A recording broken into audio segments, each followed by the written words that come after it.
He's on time. He's on time. How's everybody doing?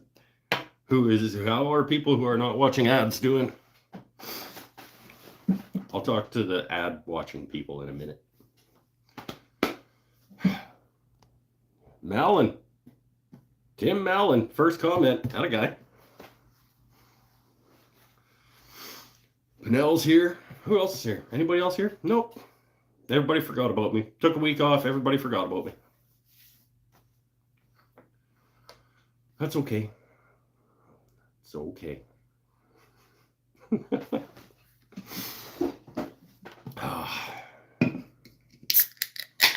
Oh, Mr. Witzel's here. Eric didn't forget about me. What? Welcome to the chat. Remember to guard your privacy and abide by our community guidelines. Okay. Thank you, YouTube. Lajeunesse is here. People did remember that I'm a thing. That I'm not a thing. Be nicer to yourself. I'm a person, damn it. People remember the show's a thing. Wasn't sure. Every time I take a week off, I think maybe they won't come back. And yet, for some reason, they do.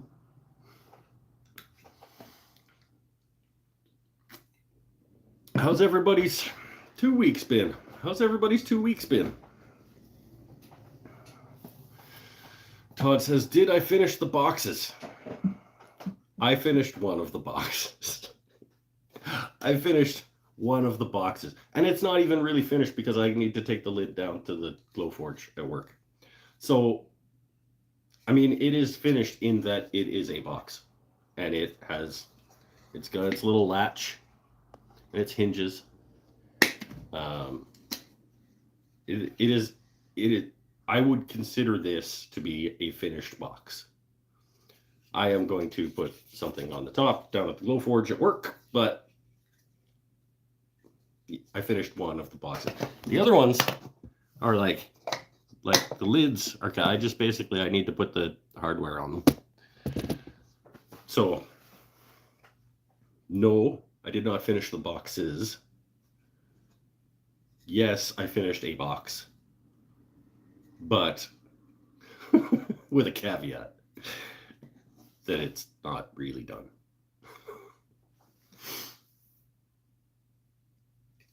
You know, it's little victories, my friend.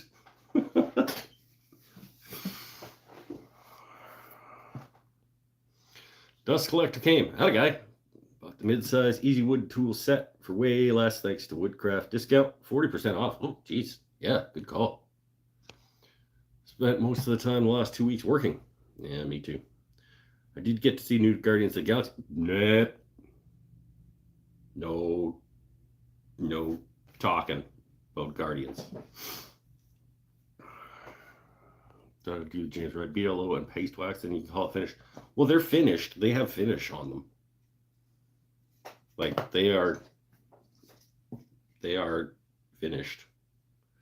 They just don't have their hardware. 10 of the 11 don't have hinges and latches yet. The hinges and latches are right here. Right here, ready to go. But they are done. Like they're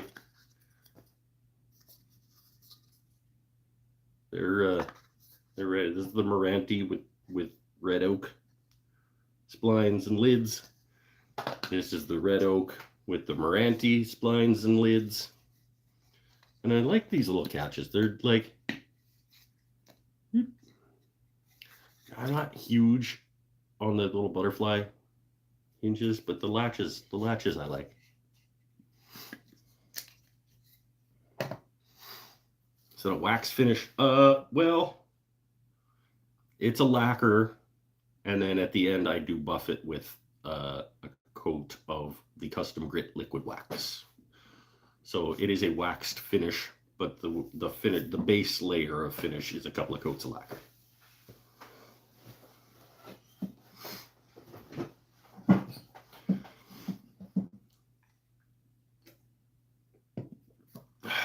Lacquer, by the way, I don't know if Watco, like, I know inflation exists. It's a real thing.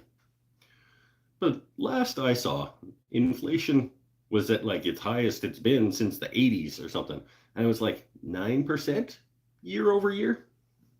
I don't know why a can of lacquer is $18.95 then. $18.95? Come on, Watco. Or whoever prices these things. Custom Grit finish wax. Well, it's the custom liquid wax. The Custom Grit makes lots of products. I just did a quick buff of the liquid wax over the top of the lacquer. Watco should be $9.99 US. That's about what it was. I used to, like, not that damn long ago. Like last time I bought Watco lacquer was probably about a year ago, and I think it was $12-ish, which for my American friends is about $10. It's probably $12.95 last time I bought it, which is about $10 American. Go to the store this time, it's like $18.95. First of all, I couldn't find it almost anywhere. And then when I finally did find it, $18.95.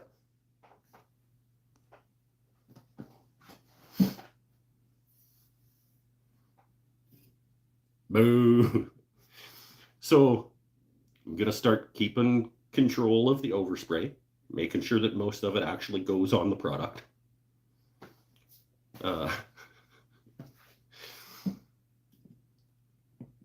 And it is what it is. I mean, it's cost of doing business, as they say. But I don't use a ton of spray lacquer anyway. But for little stuff like this, it's just really, it's easy and quick, and it's fine. It's not an amazing finish, but it works. It does what it's supposed to do. I don't know that I'm going to use it on the guitars, though. Like, these, at $18.95, this 11 pack of boxes was probably like $20 worth of lacquer.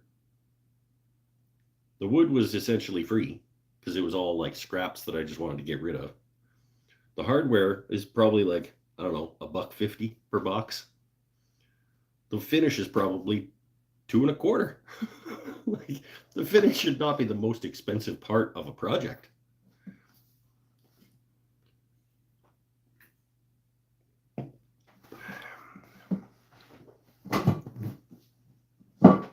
Have I ever had a project where the finish was the most before this?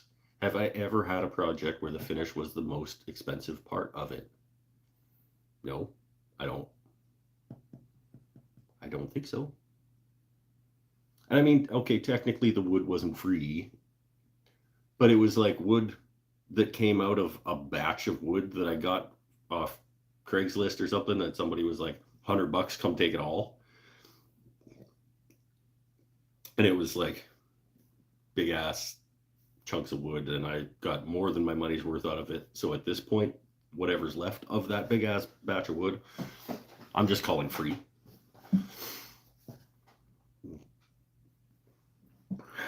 Everything adds up. We get into a project and all the incidentals that you need. I know, right? Like, you forget. Well, I don't know. Business Mike forgets when he's charging stuff. We're charging for stuff that, like, you used sandpaper and glue and finish and maybe a saw blade on your bed, like a bandsaw blade that you needed to replace because of that project. Yeah,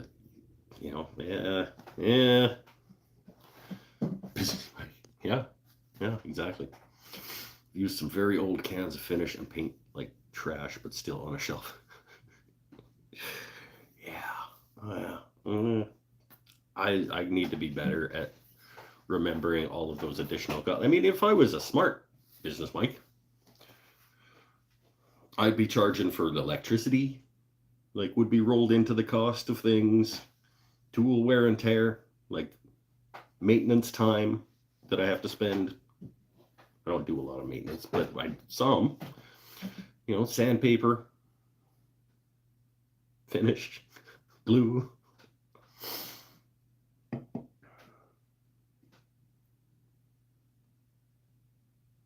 But I'm not a smart business, Mike. And honestly, I don't even know, because I'm so good at business, I don't even know how much I'm going to charge for these little boxes.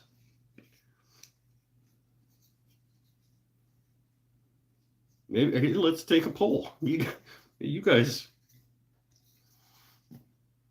little either oak with Meranti splines, top and bottom, little catch latch thing, couple of hinges, and I'm gonna engrave stuff on the top, like geeky stuff on the top, D20s and dragon heads and swords and shields and stuff to make them into dice boxes. We should see if they actually hold a whole set of dice. 30 US each. It sounds about where I was thinking. I was kind of like, I don't know, can I get 40 bucks Canadian for these? Maybe. If I target the right group of people, I could probably get 40 bucks. Let's check and see if it fits. I think it will. Let's find one of these that's a whole set. I think the black one's a whole set. 2 10s. Oh, there's another 6. There's the 8. All right, 3 6s. I'm missing the 4. There's the 4.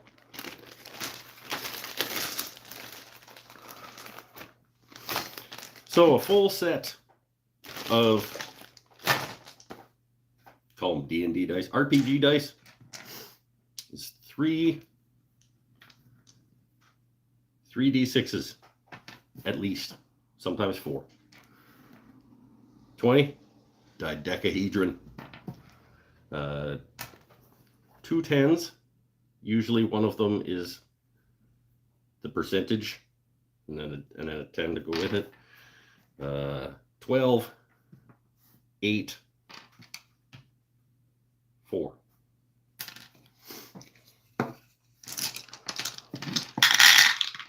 Oh, with room to spare, I think. Yep, we're good. Let's get actually quite a lot of room to spare. Might be actually too big.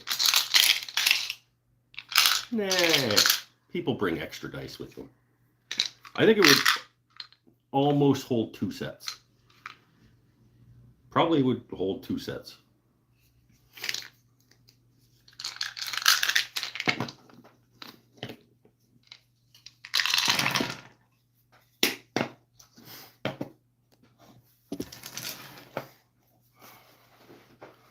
It's noisy though. Well, yeah.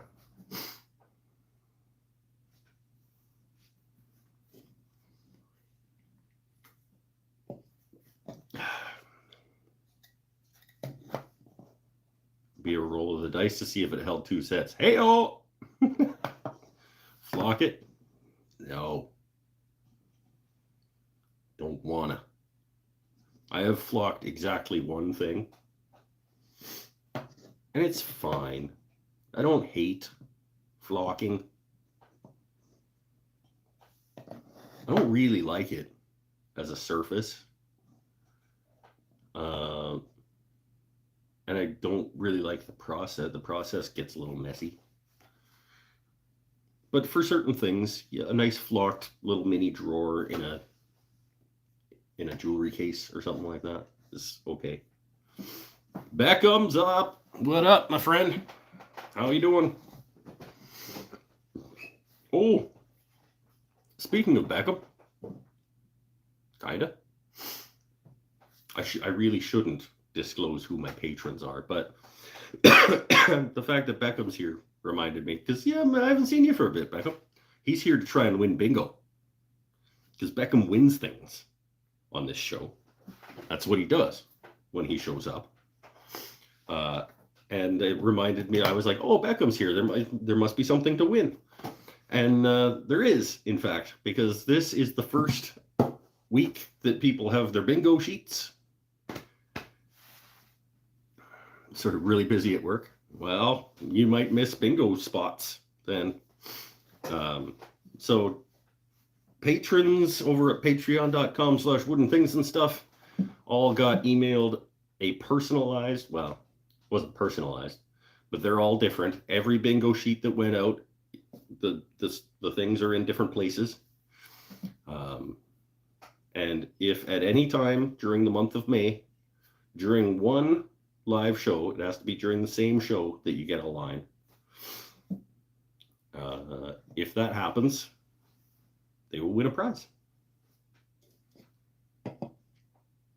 And tonight is their first chance to win a prize. So I got to be careful with a Pinnell, especially. I think is going to be like trying to steer me to say things that are on his sheet, or do things that are on his sheet. Wait, explain those rules again. Okay, you've got a bingo sheet. It's got 25 things on it.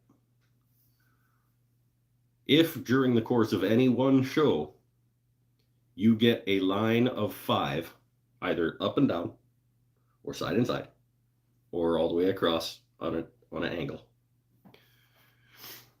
If you get 5 in a row during one show, you win a prize.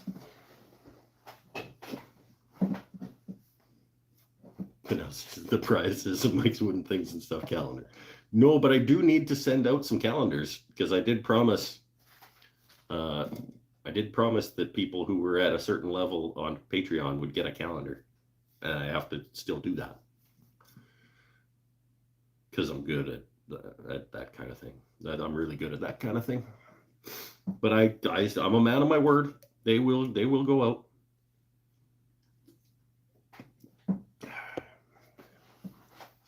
I printed off a bingo sheet for myself because do you have one handy to hold up? Yes. I have one over there, but I don't want to. I only printed one off so that at the end of tonight's show, I can see like how close, like how many of the things on this thing did I do tonight? Because I don't really know how difficult this bingo sheet is to accomplish.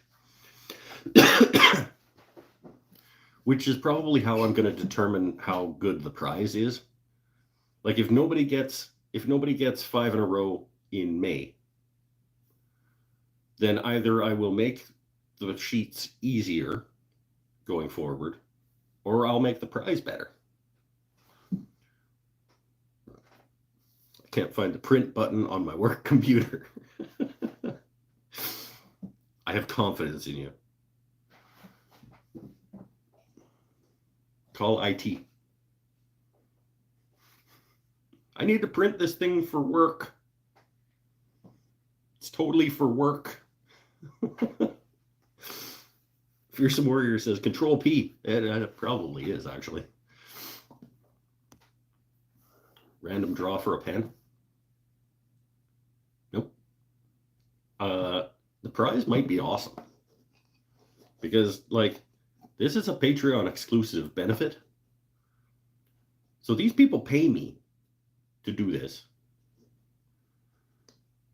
So I'm going to spend some of what they pay me for prizes for them. You called IT. I'm here. Okay, Tim. Beckham needs to know how to print from his work computer.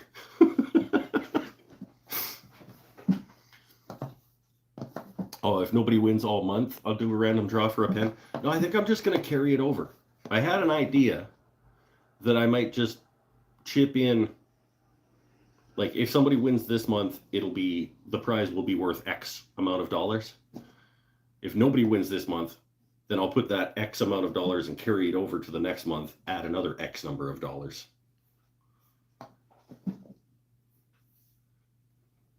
Todd says if he wins, he wants a pen.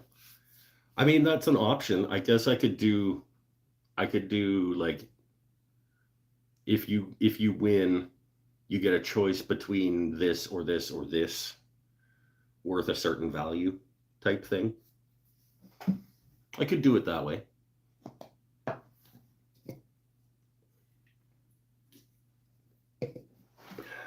I don't know. We'll see. We're still figuring this out.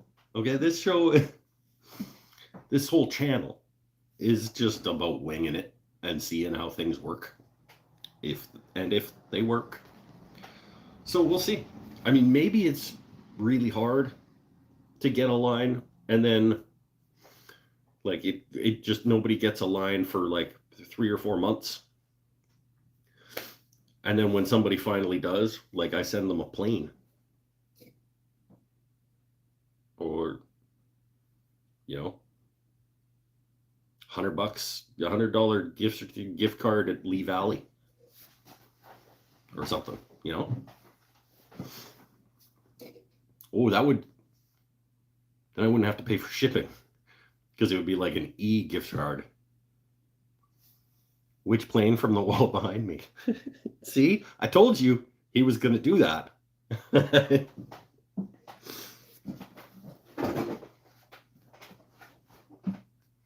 told you he was going to try and get me to say and or do things that are on his sheet.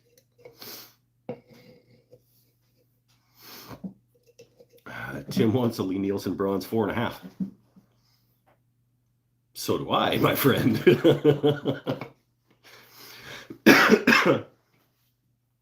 Can you take one down and not use it? I could.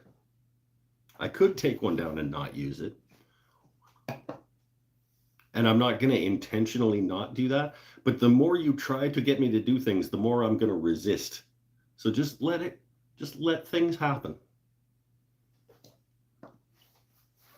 Let the show happen and mark it off as things happen. And because I actually want to see if this is a thing that's like that works. Because I may have made it too difficult. I may have made it too easy. And somebody wins every damn week. In which case, here's a butterfly hinge. A pair of extra safety glasses that I don't use. Twitter, am I right? See, now I'm not gonna. I'm not biting. I recently found a pin nail with your Wood River 4.5. Well, you can sharpen these things, but that sucks.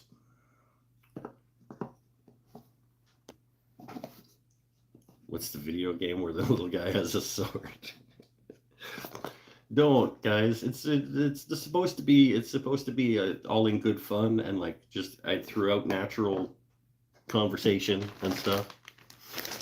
And when you remind me about things that are on the sheet, I'm probably going to intentionally not say / do those things.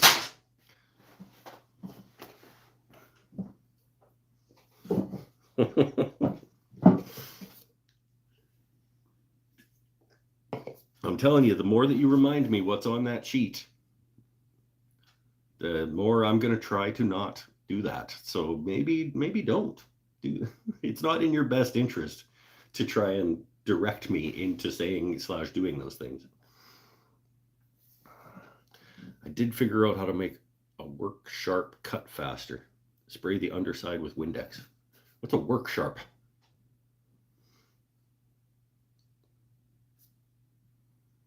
I use Windex on my DMT Diamond Stones.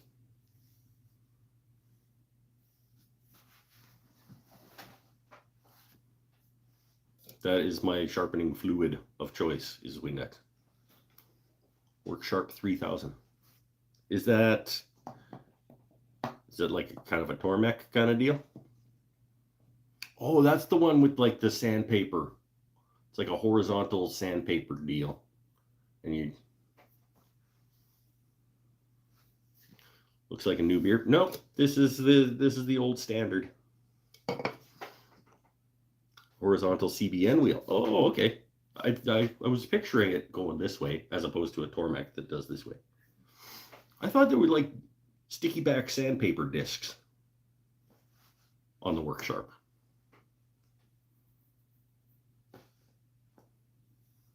It's a Canadian Bud Light. No, that would be Canadian Bud Light would be like, I don't even know. What would Canadian Bud Light be? Well, we get Bud Light here. But a Canadian brand, I don't know. But you never tried this exact. This is it's not in the spirit of the game. Technically, I have never tried this exact can of Sleeman. But that's not going to count. I refuse to count that. Is that a moth? Got a moth in here? Wood Turning Wonders sells CBN replacement wheels. 80, 180, 350, 600, 800, 1200. I have a CBN wheel on my grinder. I think I got the 180. You sit on a throne of lies. Oh, you bastard. You got me.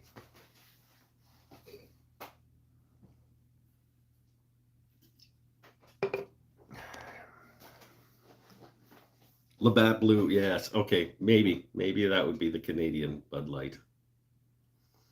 Or Kokanee. That's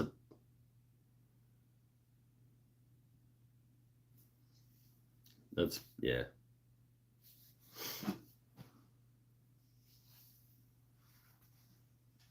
Got one under the G. Yeah, I didn't have the bingo across the top, did I?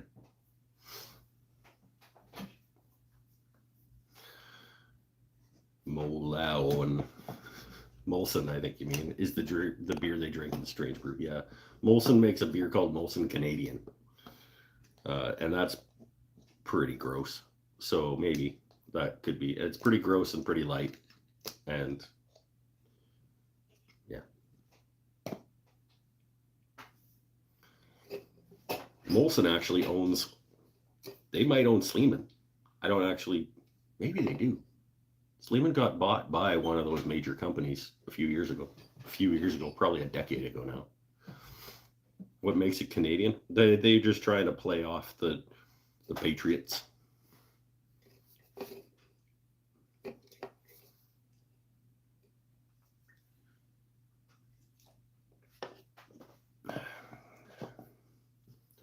Maybe they don't know. I don't think they would use maple syrup in it. It would probably be better if they did. Because it's shit.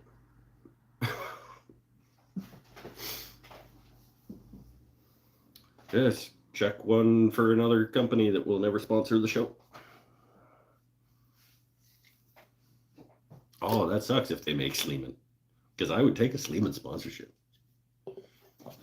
Molson probably owns Sleeman though. Oops.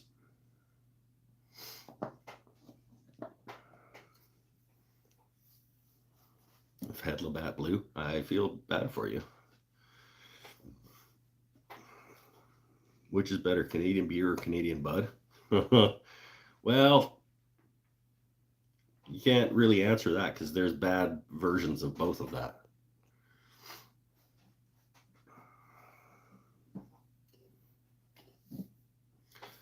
Sleeman Breweries is a Japanese-owned Canadian brewery founded by John Warren Sleeman in 1988 in Guelph, Ontario. Japanese-owned? I was sure that like one of the big conglomerate Canadian beer companies bought them, but maybe they sold it to a Japanese company then afterwards. I don't know. Now I just need to get that old fart on a ladder. See, it's not going to be fun for people who don't have a bingo sheet if you guys are just making like bingo jokes the whole show.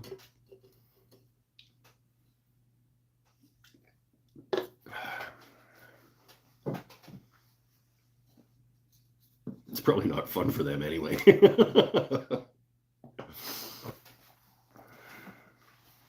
Tonight is going to be a fun one. I need to make a beer run. All right, we'll be here. I mean, depending on how far away the beer store is, but they can join Patreon to get one. It's true. If you want in on the fun, patreon.com/wooden things and stuff. I don't actually need a link. Thanks, though, Pinel. Pretty sure people can find it from the words that are coming out of my mouth. I may have asked you to put that link in the chat if you wouldn't have clearly been trying to get me to say that.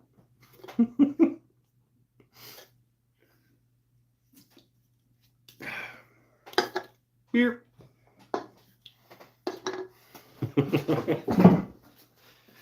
Oh, now every show is just going to be these yahoos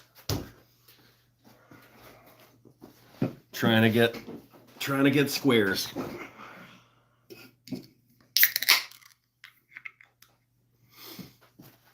I'm gonna have to come up with some other squares as well, because I don't want to just shift them around for everybody every month. I want to have some new ones, and I don't want everybody to have the same squares just in different places. I want some people to have different squares than other people, and I do wish like because I use Canva to create this thing. I wish I could just like highlight them all and click like randomize and just have them shuffle around. But no, I had to manually move them around to give everybody a different one. Is there just one version of the card, or is there more than one? There are as many versions of the card as there are patrons. Everybody got a different one.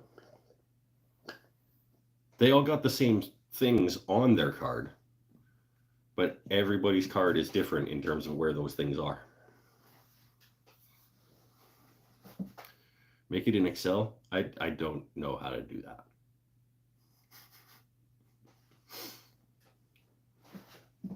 Shut up. You make it in Excel. No, it's fine. It looks good. I don't want to hold it up because then you'll see what mine is. Actually, mine is just one of someone else's. So if this card wins tonight, then one of the patrons won tonight, because I just printed off one of theirs to like check for myself, like how many things. And it's not going to be very many things tonight because you jerks are like intentionally trying to get me to do things. So I'm intentionally trying not to. And also a fair number of the things on the card are really only likely to happen if I'm actually working on something. So it would be very difficult for me to do something that would require a Veritas Band-Aid if I'm just sitting here drinking beer. So like those kind of squares are going to be very difficult to get during shows where I don't make anything.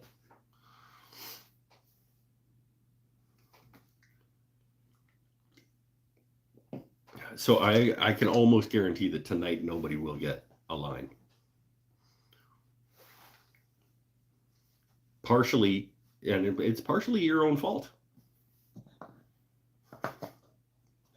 Because now I know a few things that I really don't want to say or do. Because you made me, you pushed me. You pushed me in that direction, guys.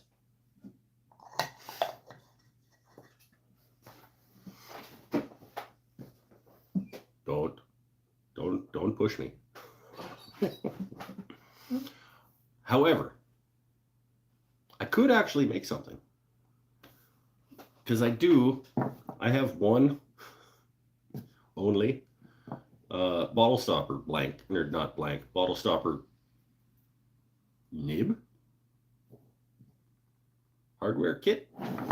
And I have two blanks with threaded inserts in them. So I mean, and I got the mandrel up on the thing, and I do need to start making stuff for summer markets. So maybe I'll spin a bottle stopper tonight. Probably not, honestly, but maybe. 60. Yes, I know that. You pre-ordered? I didn't. I'm just gonna go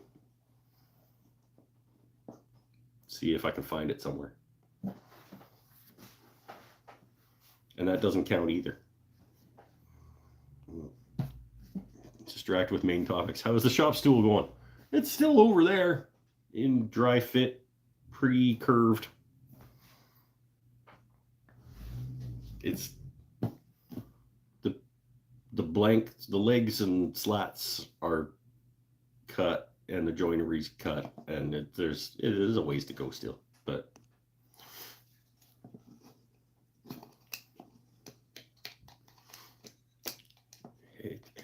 small victories. Okay, I made a little box. And in the next couple of days, I'm gonna make 10 more. I'm gonna finish 10 more, and then I'm gonna take the lids down to the Glowforge and put stuff on them.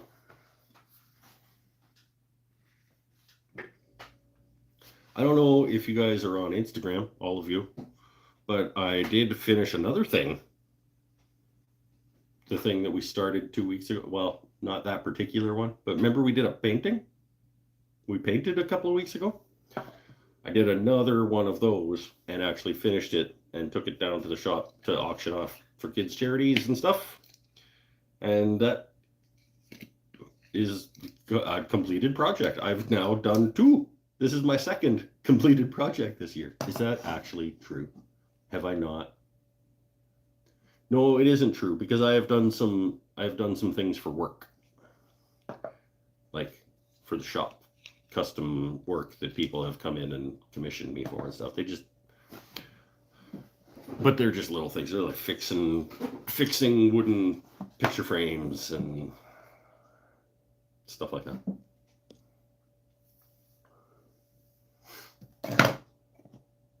Is stroking his beard on the bingo card? No, because the bingo card is things that don't happen all the time, like that don't happen every show necessarily, but happen regularly enough that I think the chances are relatively good that they happen often enough that you could possibly get a line.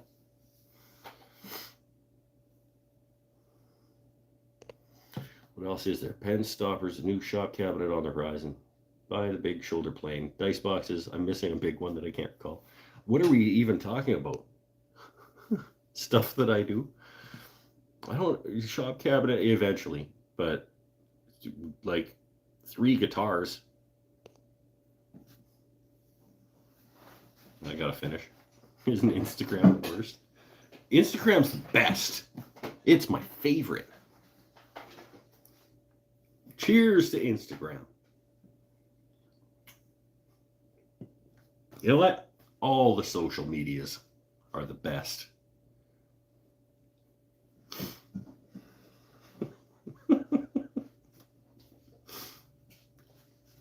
So there, Pinnell.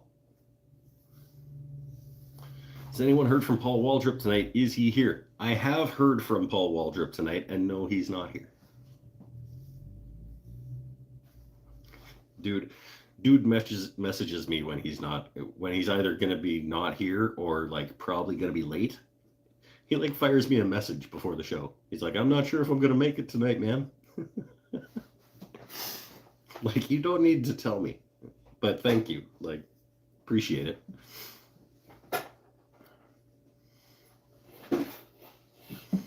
There's a mass shooting at a mall nearby him. Of course there was. He was not involved.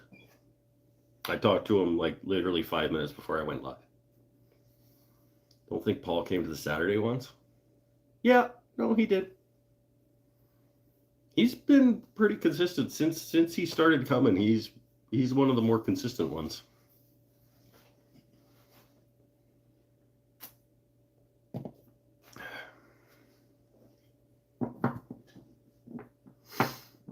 But no, he's got company over tonight, so he didn't want to like just. He's got people over to his house and be like, "Okay, I'll be back in 2 hours, everybody," and like fuck off and go watch this nonsense.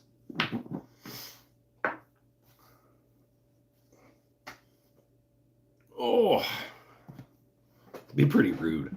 Like, I'm gonna go watch my YouTube show.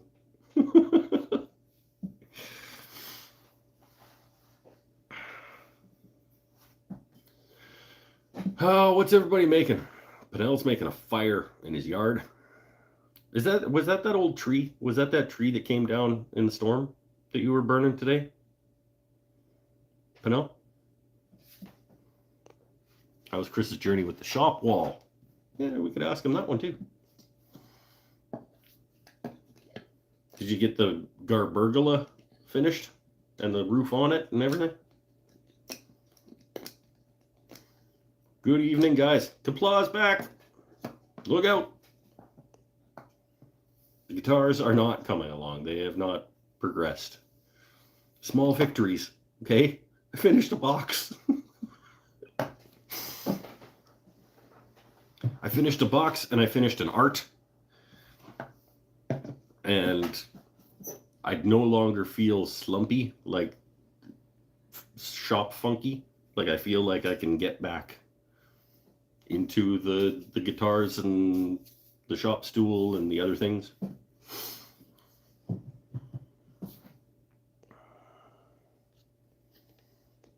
Shop wall is up. Gazebo is up. No, it isn't. You didn't buy a gazebo. There's different trees. Different, okay. Oh. Cleared 400 to 500 square feet of bush today. Brush, sorry. That sounds fun. Fun.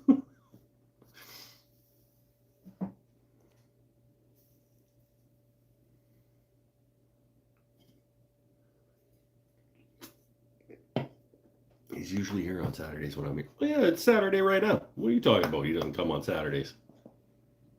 Saturdays is the usual day for the show. Well, again, it started Friday. It started as Fridays. It moved to Saturdays.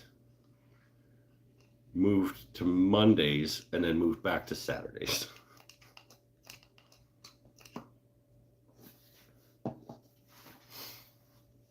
Based on my various jobs and things.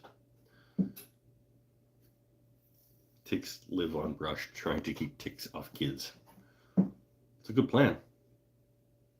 You got dogs? I don't know if we've ever talked about whether or not you have dogs. The ticks really like dogs too. And they're really bad for them.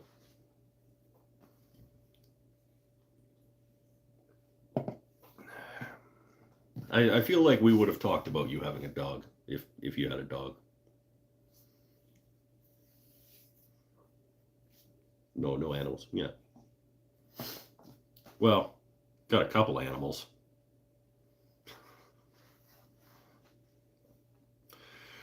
Rain today and the next 2 days has delayed shop progress. I have a bunch of layout done on the pieces to cut, drill, shape. Sweater tomorrow. Maybe get me out there.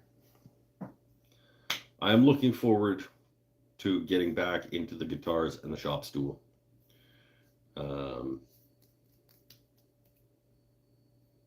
As soon as the boxes are done. I don't know. What do you guys think? Shop stool or guitars? Because I don't really care either way. Which one I jump back into.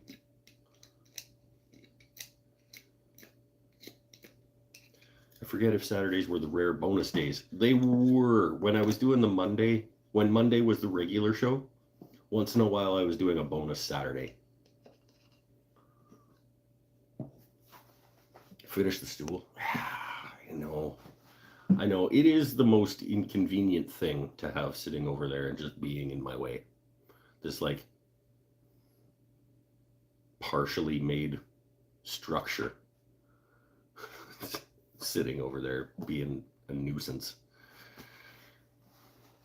And it is the thing that, well, no, I was going to say it's the thing that was started longest ago, but this is not true. Those guitars were started like 6 years ago and then completely forgotten about. So they were absolutely started first. Sam Stanley, guitars, I understand. I understand.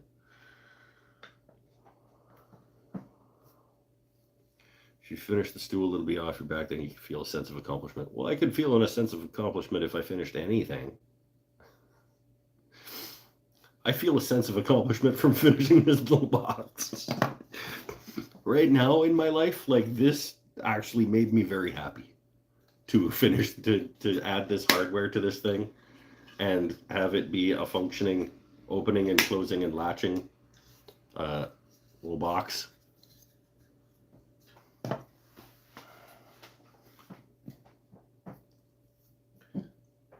Cool box. I like it. I got 10 more.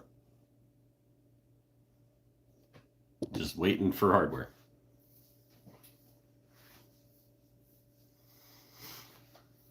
No, they're not waiting for hardware. They're waiting for me to put the hardware on them.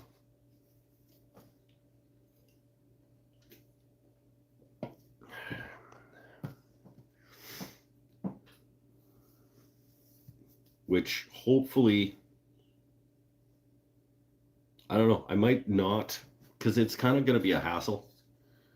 I'm just going to take the bottom screws off of here and then take this lid down. These ones I might actually, I'll laser the top. I'll just bring them down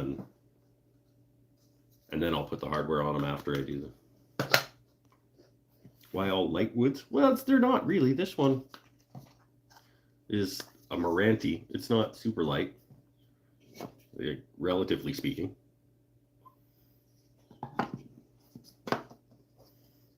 They are all, I made red oak and Meranti tops and bottoms and splines, and then Meranti with red oak. And the reason I chose those woods is because those were two pieces of wood that I did not want to own anymore. There was a show a couple months ago where like we went through the lumber racks and kind of did inventory, and those pieces of wood I found and I was like, I don't want these, but they were too nice to just throw in the fire. So basically I just was like, I'm gonna make something with these pieces of wood. I don't want them in my shop anymore, so I should make something out of them. Are the guitars up high that they require a ladder, or they're in-house? Well, one of them is right over there, just the neck clamped to the body. One of them is, most of it's in the house, and the neck is in this condition, just sitting over here. This is the one that I'm super excited about. This is like black walnut and Panama rosewood. This one's gonna be sick. And the third one is in pieces in the house. Yeah. Did I make a video on the boxes? Well, I will have a video on the boxes, yes. I'll have a video on the boxes. I'll have a video on the guitar. I'll have a video on the shop stool. I'll have a video on the art piece that I just auctioned off for kids' charities. I have a video almost done. I was hoping it would be done this week. I have a video almost done of, I might have talked about it on the show. I do a little art inlay piece on a ceremonial, First Nations ceremonial paddle last year. I almost have the video ready for that, the thing that I did last year.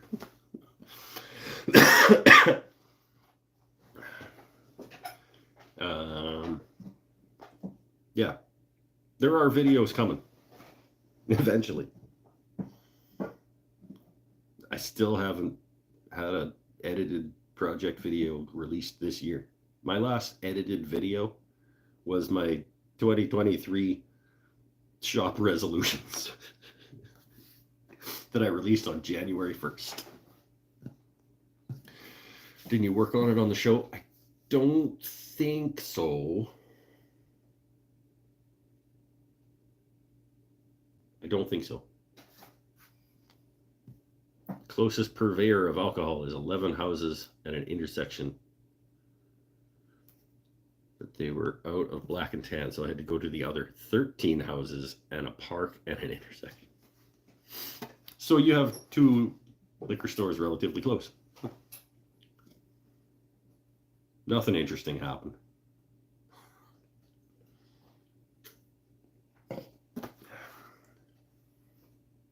I could be wrong. Maybe something interesting happened. Oh.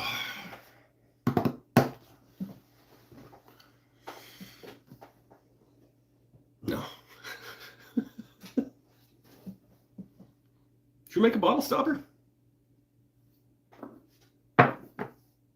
Yeah. Peruvian walnut and red oak skewed on an angle. Or these chunks of old bottle stopper blanks that got cut off and then just glued back together.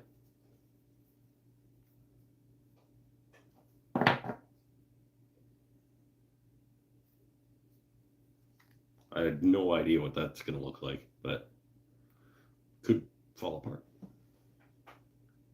Who's voting?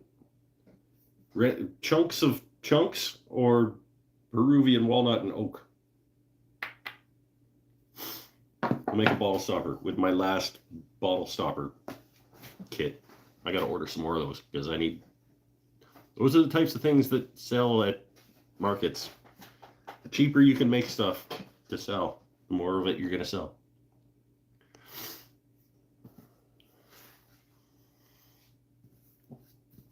Left hand. That was this one. You got me motivated cleaning up. I got you motivated to clean up? Oh, probably because my shop's so messy. Is that what you're saying? Doing the thing where I'm holding something and have no idea where to put it. It goes over there, man. Clearly, it goes right over there. My glue up is red oak, poplar, and pecan. Pecan? I never know how to say that stupid word. I don't think it matters.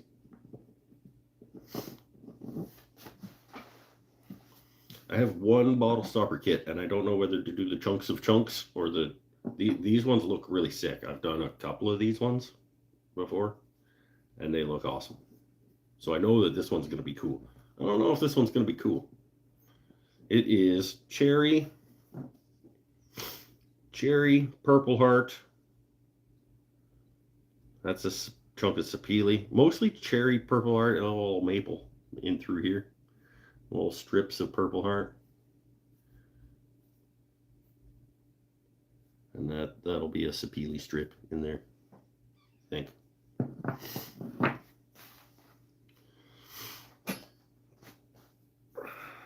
And if nobody's going to pick one, well, somebody picked one. Somebody said left hand, so that'll work.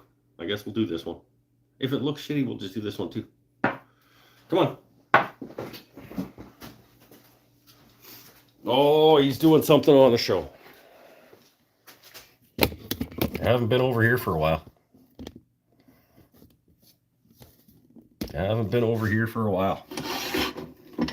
Feels weird. You didn't change that live episode name to I'd Rather Shark Than See. It's true, I forgot. I forgot to change. I was going to go back and change a bunch of episode names to like funny things that came up during the show. Just never got around to it. I was busy completing boxes. Box.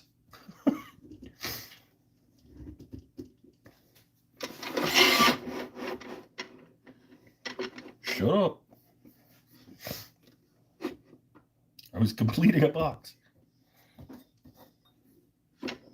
This could just completely explode.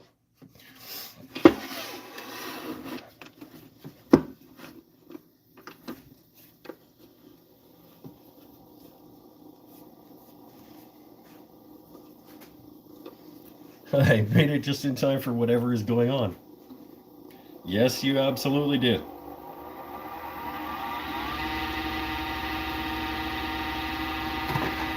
You made it in time for whatever is going on. I didn't feel fast enough.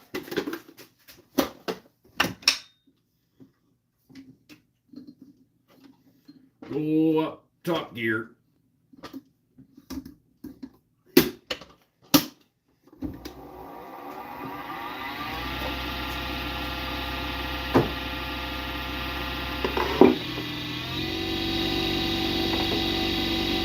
You guys think this thing's gonna explode? I'm gonna just stand over here a little bit.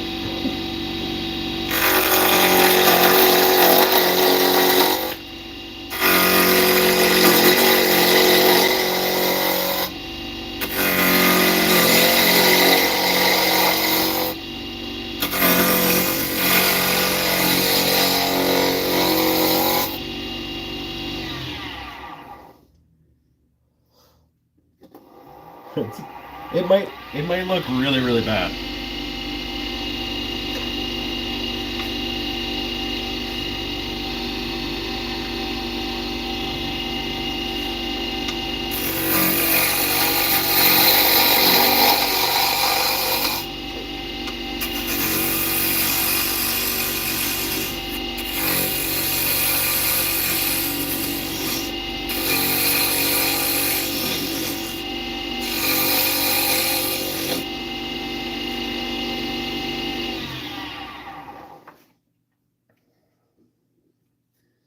Maybe I'll just do like a simple sort of teardroppy knob thing.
Yeah, it's not really very cool. It's man, I'm not I'm not thrilled about that. So let's do some wonkiness.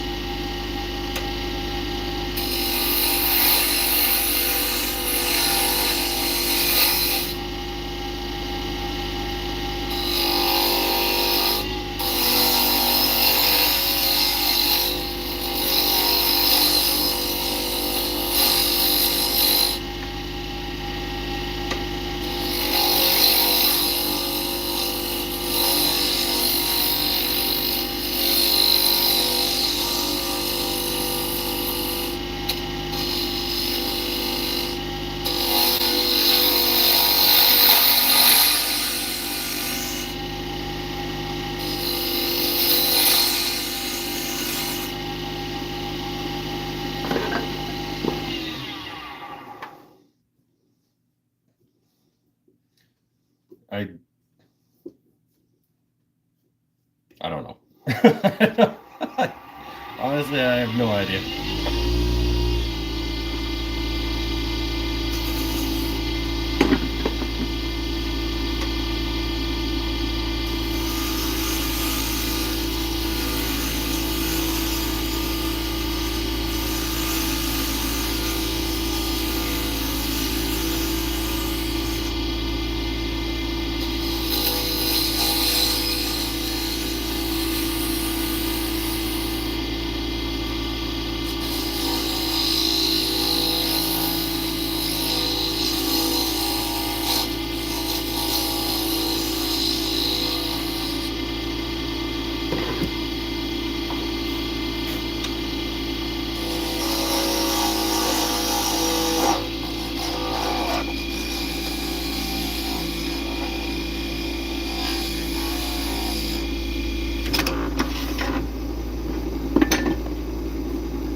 It'll be what it'll be.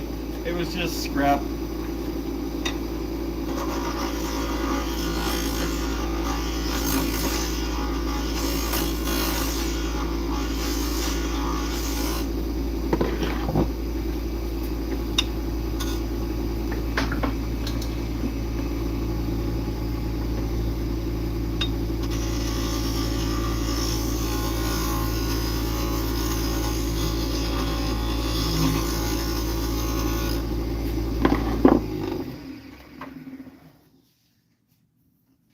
It's fine. It's interesting. It's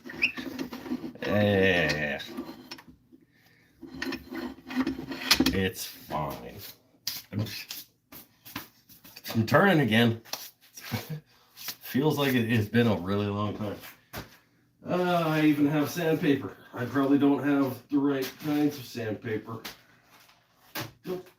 That's old stuff. Let's do some old stuff.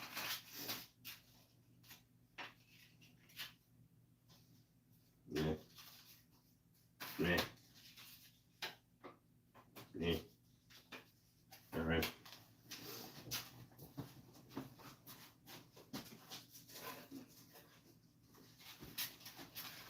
Oh, been a while since he said loud noises. But he's gonna. Come on. All right, loud noises.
Well, going back down.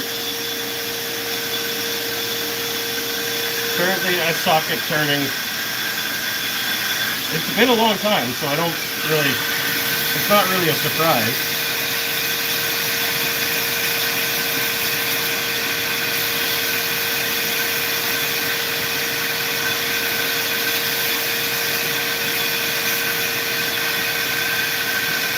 It's also a stupid whoops.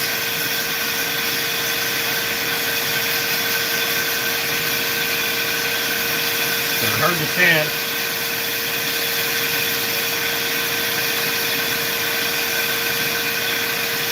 This one might be one of those like. This one might be one of those just like call it good enough situations. Oh, I need that straw.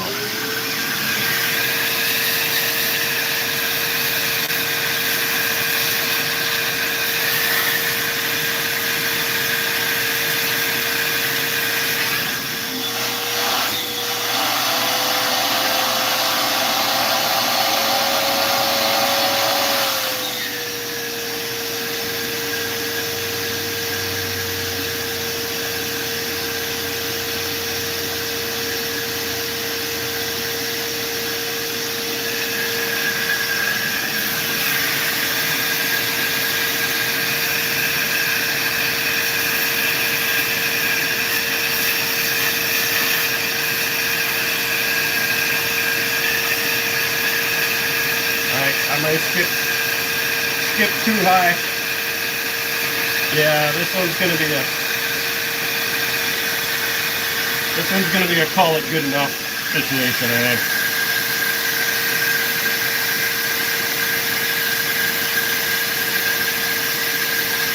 Maybe this is a bingo prize.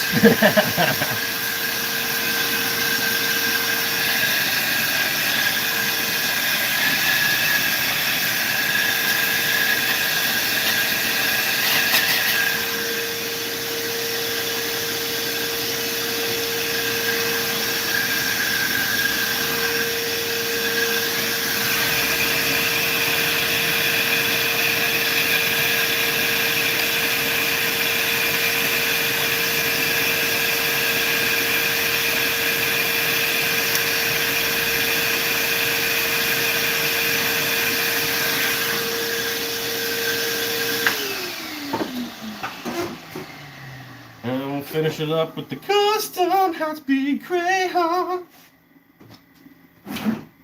Probably just do step one.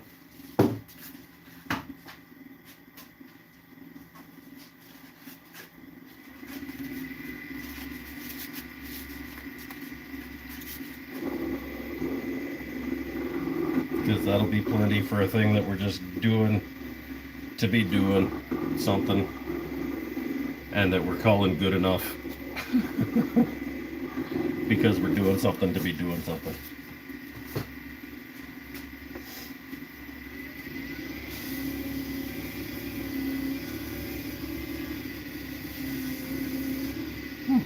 That got warm quick.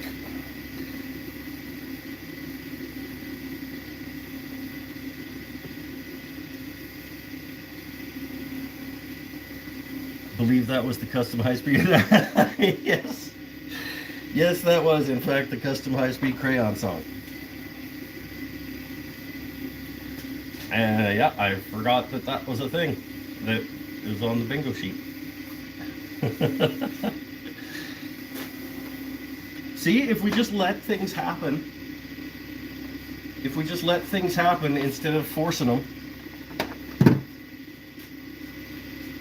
or trying to force them, sometimes they just happen. See, you just leave well enough alone and let me do a show.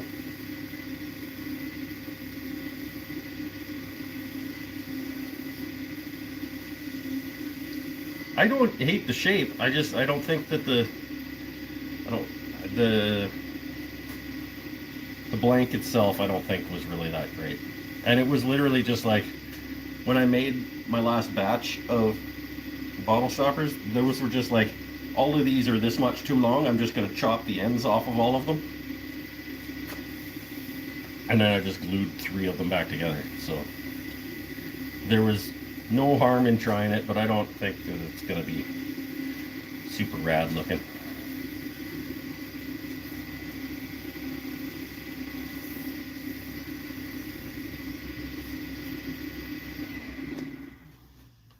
It's going to be shiny though. Scott makes some good products. It's not uncool.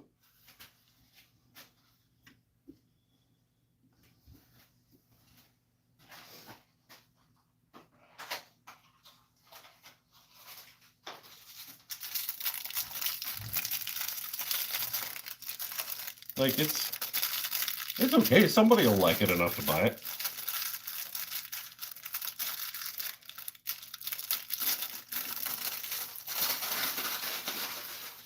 Give me that thing.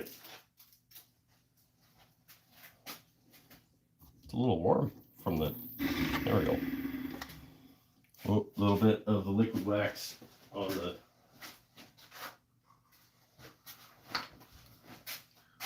that part.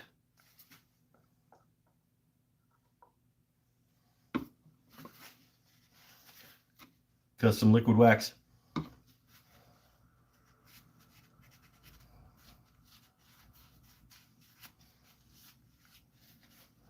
There we go.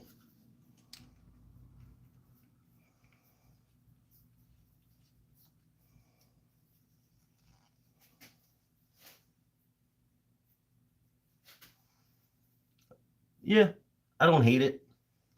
And that generally is kind of what we're going for on this show. Generally, I'm pretty happy when I finish something and I can say I don't hate it.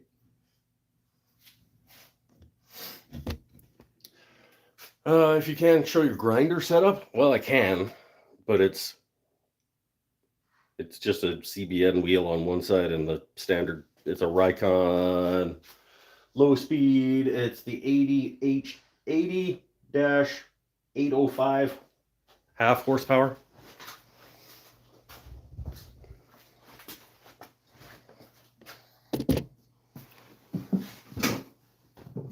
Bottle stopper.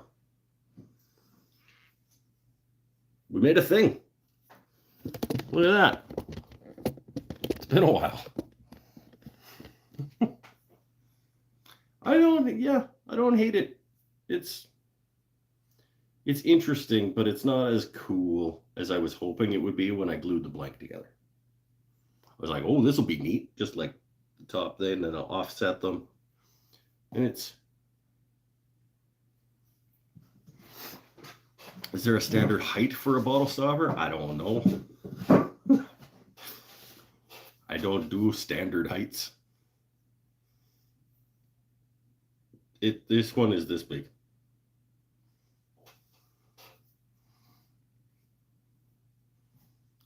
I've made taller, I've made shorter. It's interesting enough to put on the rack at the market when I do the market. It's unique. It absolutely is. There will never be another one of those.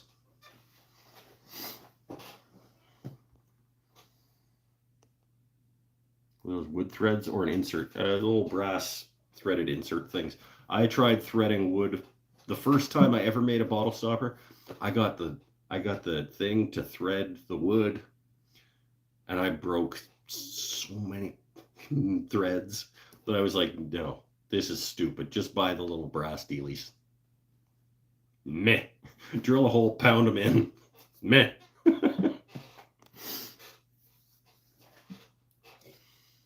Did he just laugh at the idea of measuring? No. I laughed at the idea of me doing standard size anything. I laughed about the fact that I don't actually know standard sizes of things.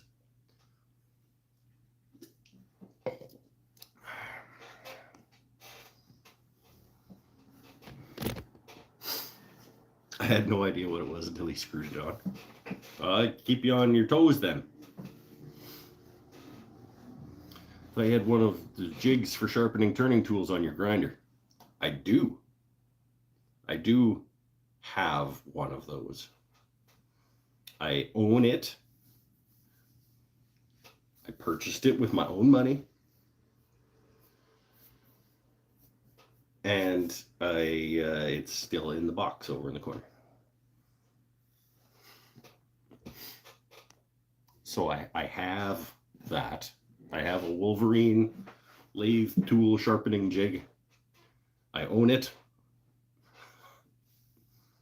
I have not used it because I have not set it up and attached it. I should at least get points for trying. No.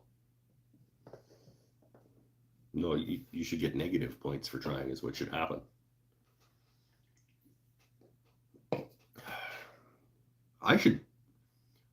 I almost fired you earlier today, my friend.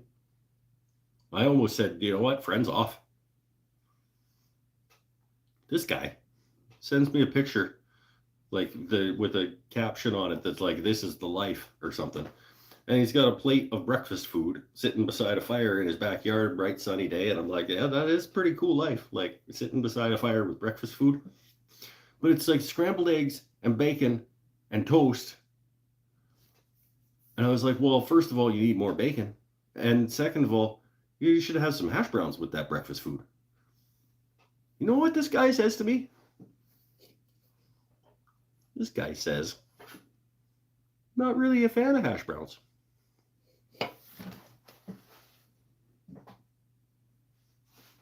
I says, pardon? No, I didn't even know what to say. I was like, just aghast.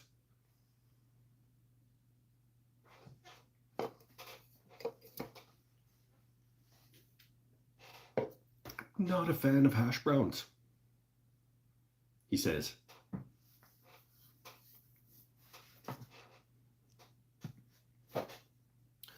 Slacker. No. Yeah, it is what it is. Every now and then I get the crazy ideas of stacking grinders in shelf boxes. What? Kind of like how you box a buffer to contain the mess. Hold on.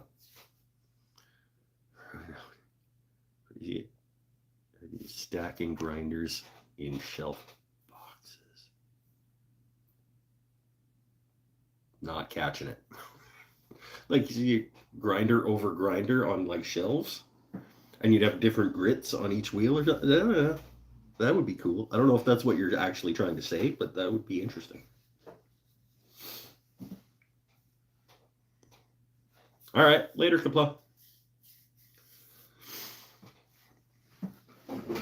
Oh, next week, I may have to take another week off next week. We got another thing next Saturday night. I think I don't want to take 2 weeks off in a month, though. I guess technically it's a new month. But I don't want to take 2 weeks off. I don't want to take a week off and then have a show and then take a week off. So if we have a thing at work, I'm not sure if I need to be there for it. I think I probably do. And if that's the case, we'll probably just bump the show next week.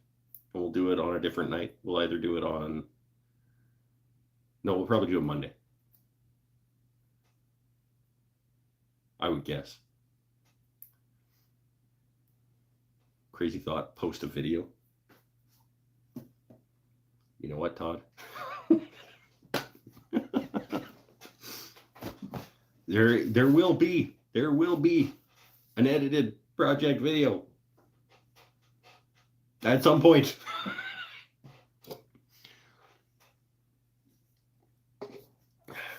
It'll probably be, yeah, that'll be, how about that? That'll be a goal. That next Saturday night, in lieu of a live show, I will post a video. And then on Monday, we'll do a live show to make up for the lack of live show on Saturday. By the time he posts his next video, I see what you're trying to do again. I see. I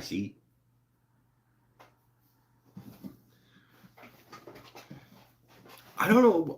Honestly, I don't even know why you're trying to win the bingo sheet the first night, because the prize is going to be shit. If somebody got a line tonight, like on the first opportunity, like, because then I know that I made it too easy and the prize should probably be shit. It would be like a signed empty Sleeman can that you have to pick up because I'm not paying for shipping.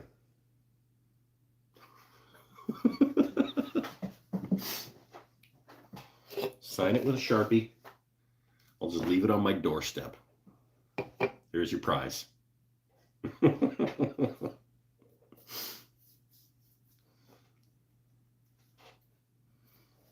Yes, Chris does have other motives.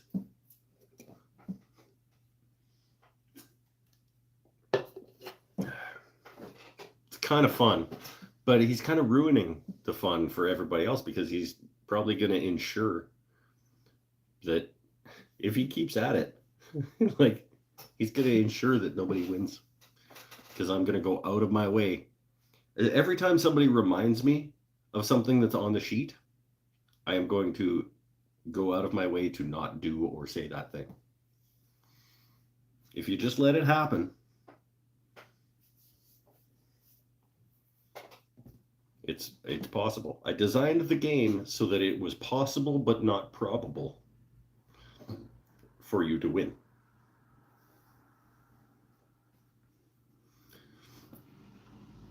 I'm not sure it's winnable. I've got squares that I have never seen Mike do.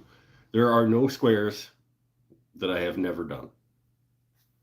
All of the squares on the sheet have happened frequently enough that they were worth putting on the sheet.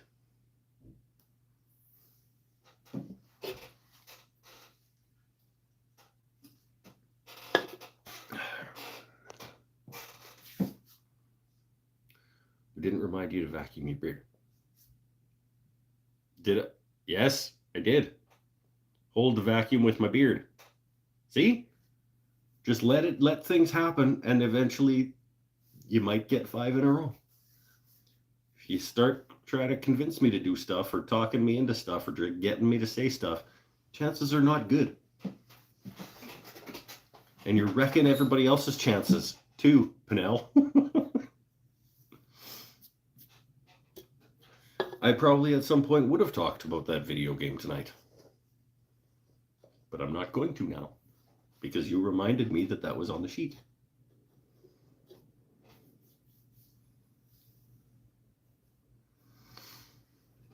Veritas Band-Aid, and I had to ask one live if you knew how to play a guitar. Well, but you're still relatively new, though, Todd.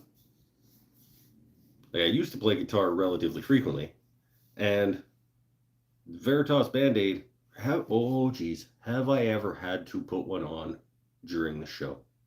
That's a good point. I think the way that I phrased that in the game.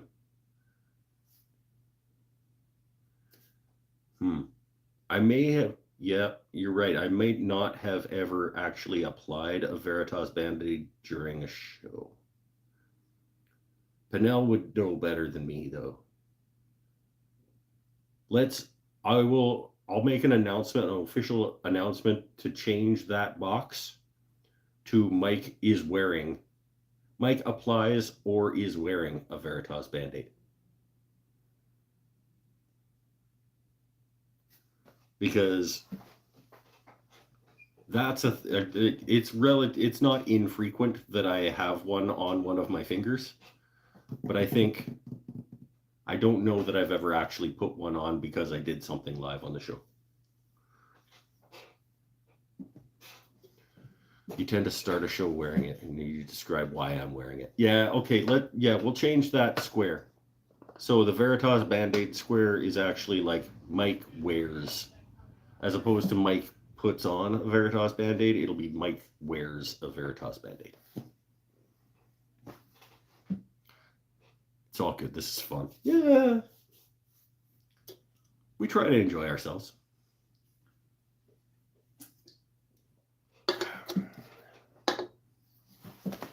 Beer.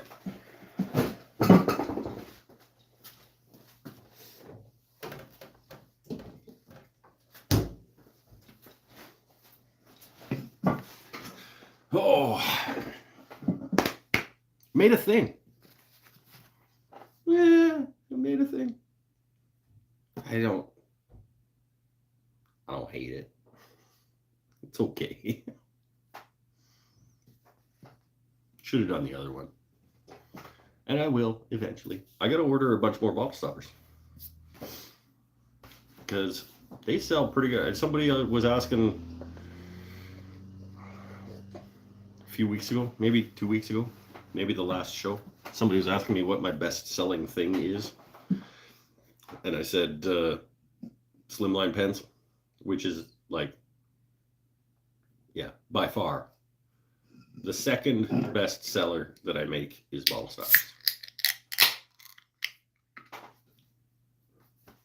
Whatever you can make for as cheap as you can make it, those are my best sellers. As soon as things get up over like $50, the sales ratio goes down.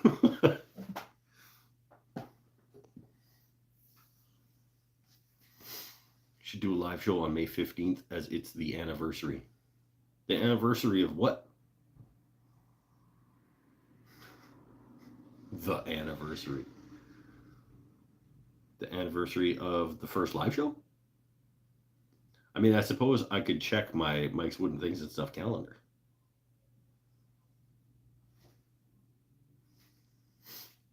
Which I think is what you want me to do.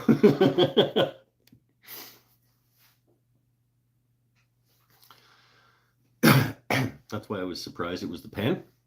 Why? What's why you were surprised it was the pen? Because you think pens are expensive? No, the pens are the cheapest thing that I sell. Well, there's basically I sell pens at the same price I sell bottle stoppers. 35 or 2 for 60.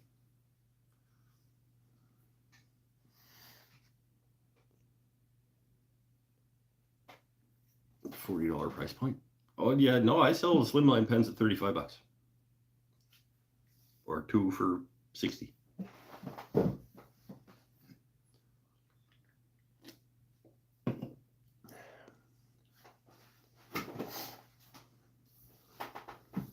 Skip Saturday the 13th and do Monday the 15th. That's what is already going to happen. Thought bottle stoppers were 20. The bottle stoppers are 35 for one, or what did I do at Christmas time? It was like 35 for one, but you can add a second top for another 20, I think. I don't remember. I'd have to look at my little tent sign that I made for the bottle stopper rack. I did a deal where you could get a second, because you would get a snowman and then you could switch on, like it was a seasonal, so you don't want to have the snowman on in the summer, so you could get a second one if you bought a snowman bottle stopper. And I think the second top was 20. But I'm pretty sure that there were 35 each. I don't know. I suck at business. We've established that I don't know what I'm doing when it comes to selling things. Literally today, I have designed a woodworking class, an in-person woodworking class at the collective that I work at, where we do classes and workshops and things. I have designed and written up the description of an in-person turning class. I'm going to drag my lathe all the way down there and set it up in the parking lot under a tent. And I can't figure out what to charge for the fucking thing. I'm like, I don't know how much people are going to pay for this. And so I sent Pinnell the description to my good friend Pinnell. I sent the description of, I was like, how much would you expect to charge, to be charged for a class with this description? And he did not even answer me. He didn't even give me a price. He was like, oh, you're going to do that? Here, have a picture of my breakfast.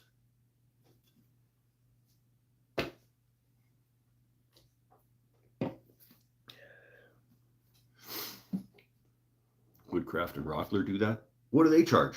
Well, probably free, because they can sell you shit when you go into the store. They're probably just like more of a demo kind of thing, and they get you into the store and then they sell you stuff.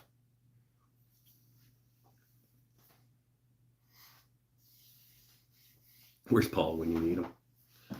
He'll probably watch it after the fact. You know what? I'm going to ask you guys, because my friend Pinnell, I already know how to turn a pen, so I don't need it. I know. I was asking you how much I should charge for the damn thing. You know how to turn a pen, so you know what would go into instruction. And Woodcraft charges $150. And that's American.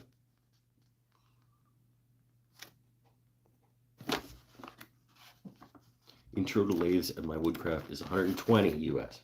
For one-on-one, I'd say 200 to 250. Well, it's going to be, it's a maximum 4-person registration. As an introduction to wood turning, students will learn the basics of creating with a lathe and leave with a finished handmade wooden pen they made themselves out of their choice of wood species. We will begin with discussing the available wood options and looking at what the finished product of each species will look like. We'll then prepare the wooden blanks to be turned into pens and go over the basics of working with a lathe, including the tools required and a safety discussion. The instructor will then do a demonstration on proper turning techniques using carbide tipped turning tools before students turn and assemble their own pen. If you've been thinking about getting into wood turning, this would be a great place to start so you know what to look for when lathe shopping, tools and accessories you might consider purchasing, and ask any questions you may have. But this class isn't just for potential turners. It would also be a great way to try out a super cool process on a super cool tool. Have fun for a few hours and end up with a really nice retting implement that will be the envy of everyone who sees it. See that? That's good. That's good. That's good wordage. All supplies included, limited space to 4 participants. 3 hours. 3 hours of lathe, intro to lathe work and turning a slimline pen.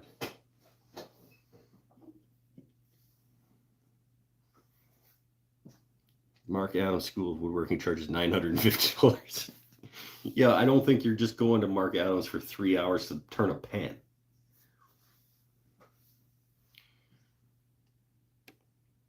Rockler charges $85 for the pen class. See, because in my head, I was like, $100? Because I mean, I sell a pen for $35.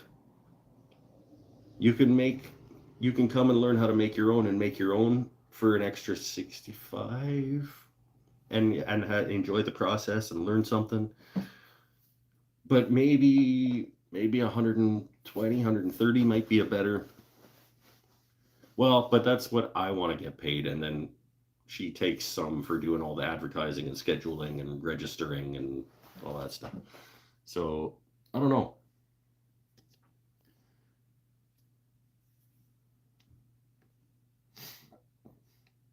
Intro to lathes is 120 US. Okay, we're back there.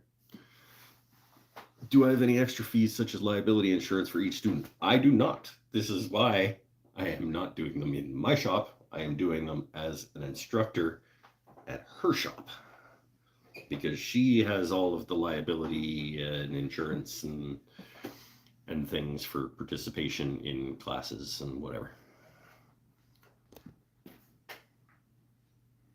So basically it costs me wood and slimline pen kit and the time to haul my shit all down there and set it up and do the class and then bring it all back here. Which is, if you remember, a few weeks ago I was talking about maybe looking at a little lathe because this was the direction that I was thinking. Do I have a lathe for each person? No, it'll be a watch me do it, and then one at a time we are going to do it together, and you can all watch each other do it and learn from each other and blah blah blah blah. And who's going to be the brave one to go first? Let's do it, everybody. I'd say $100 each for 4 students, and decide if you need to raise or lower based on how fast the spots fill up. That's kind of where I landed. I was like, I don't know how much she wants per student for me to do a class, but say she wants 30% or whatever, then if I want 100, she'll sell it at 130. And if all 4 spots go like that, and I have to keep adding more sessions of it, then maybe it goes up. I don't know. I think it's a viable business. Mike thinks it might be another viable revenue stream for Mike's Wooden Things and stuff. Because I mean, you know, hypothetically at $400, if I do it twice a month, say $800 a month. More money that I can spend on goods and services.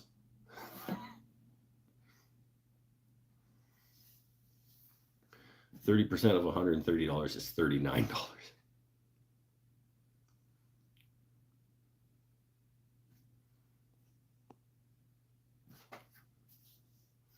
How much does your kit cost? I'd add that to the total or have them pick one. They'll just be slimlines.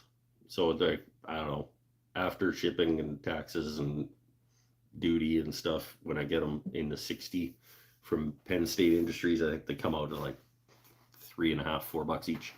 That I'm not really that concerned about.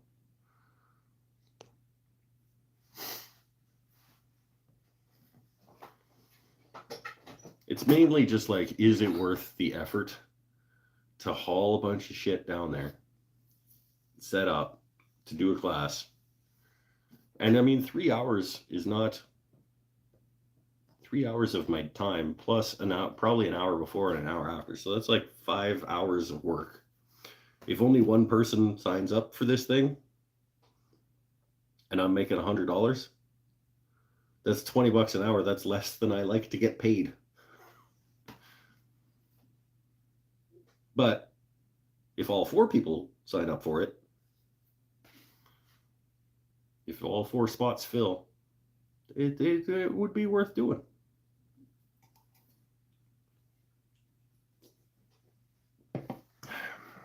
Business Mike should give Business Mike more credit. He would if he was better at this. It's not going to take 3 hours for one person, though. No, it isn't. And that's, part of what I have to consider. Because essentially, everybody's going to pick their wood. We're going to drill out the blanks and put the tubes in so that they can get curing. And then while they're curing, we'll do all the safety discussions and different parts of a lathe and things to consider if you're shopping for a lathe. And, like the general physics of how you're cutting wood and et cetera, et cetera. Then when the glue's dry, I'll do one so they can see it go. And then the brave first soldier will come up and do theirs, and we'll like nice and slow. And I think it'll take 3 hours to get 4 people through it, including don't drink beer while turning. Yes, never, ever.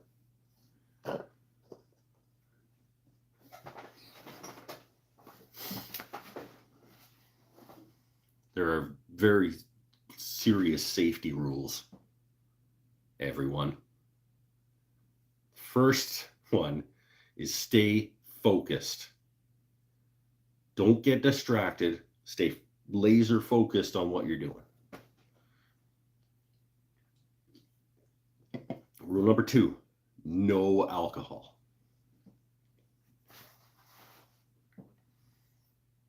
Rule number 3. No, that's it. It's only 2. There's only 2 rules.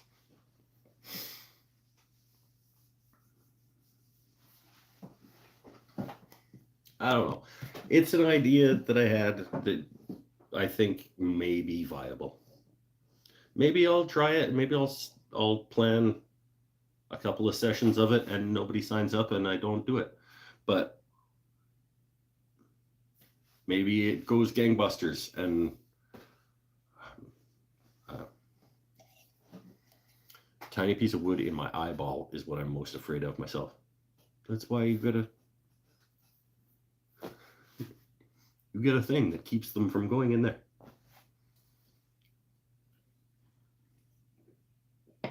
If you come to my class, that'll be part of the safety discussion.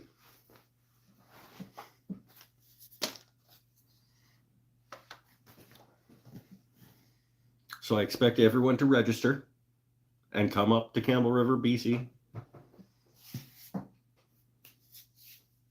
for 3 hours of instruction. And I don't know if you know this, but like I'm a pretty big deal. Like you're getting not one-on-one, but very small class size instruction, hands-on instruction from like A guy who's a pretty big deal. I have a glue sponsor.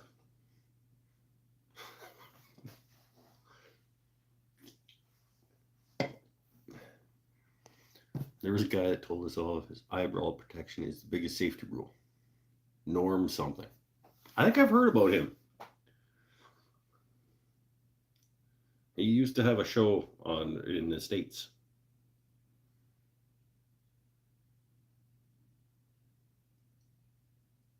But then I guess he sold out and like got all big and sponsored and retired on his cushy Porter Cable money. I actually don't. I've never seen Norm, a Norm show. I've heard good things. I've never seen an episode of whatever that show was called. This Old House, or was that a different guy? What was Norm's show called? I've never seen. What's that other guy that had like a long time show in the States? David Marks had a show for a long time. New Yankee Workshop, that's what it was called. Who was This Old House? That was Bob Vila. Maybe. I don't know. Never saw that either. Actually, that's not true. I think I did see that a couple of times when I was a kid.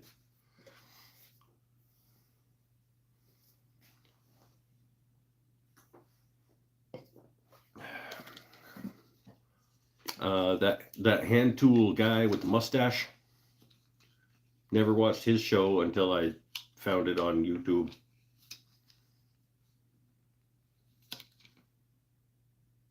And he like does a whole project in a show like real time, but it's like stages. Like he's like, okay, it's like a cooking show where he's like, okay, so now that we've done that, let's go over to It's Dry and blah blah blah. What's that guy's name? He's got a big mustache, a curly mustache. His intro, he's like walking through the woods with a toolbox and stuff. What's that guy's name?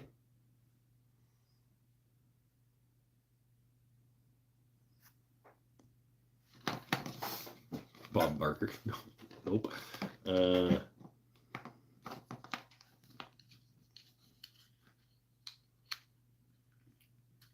Ray Upperhill. It's something like that.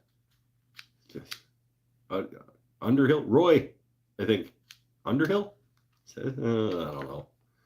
Big twirly mustache guy. He's cool. He's fun. He's old-timey. Julia Childs. No. She did a different show. But it's the same kind of thing. Way more annoying voice.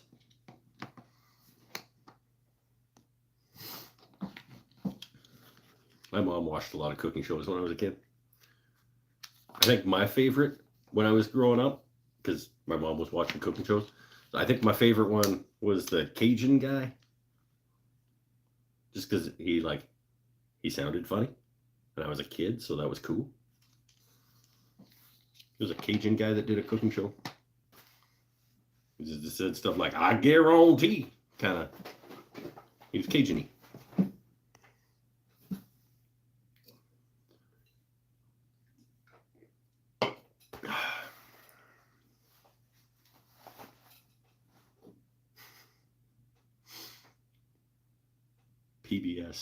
PBS childhood. When you grow up in small town Saskatchewan and one of your 3 channels is PBS out of Detroit. You watch cooking shows with your mom. You watch Faulty Towers. You watch there was no woodworking. Like neither of my parents were into woodworking or like making stuff or whatever. So watch some Antiques Roadshow sometimes.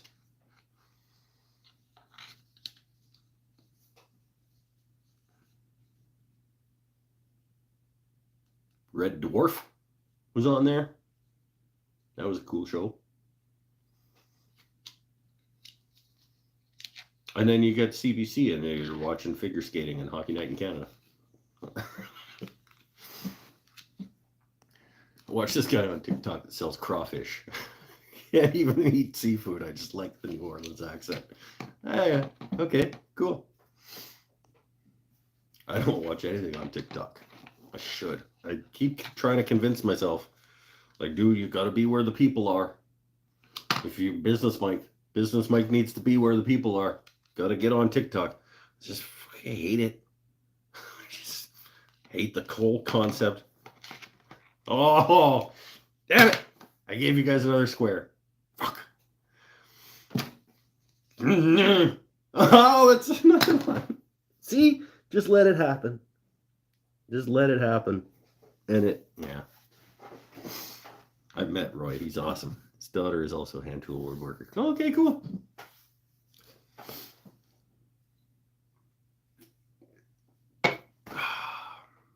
Oh, Pinnell baited me into that. Hard. The second one was my own fault, though.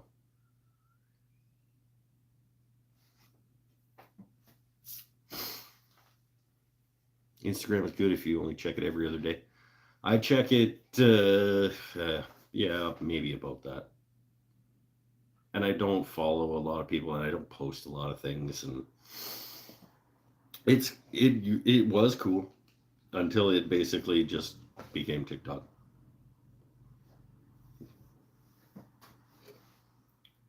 Crap, what did I miss? Not telling. Not telling. You got to watch it again. You got to watch the show again to find out what you missed so that you can stamp your bingo card.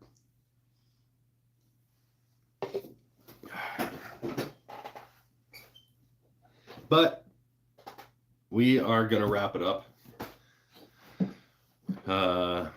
Limit the scrolling, catch myself scrolling and get out of there. I don't follow, like I said, I don't follow a ton of people.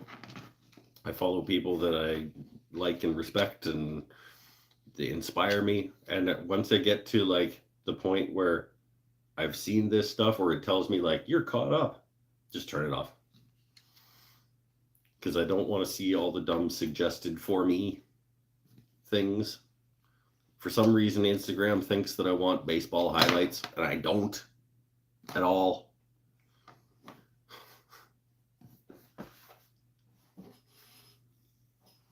Don't even know why it thinks that.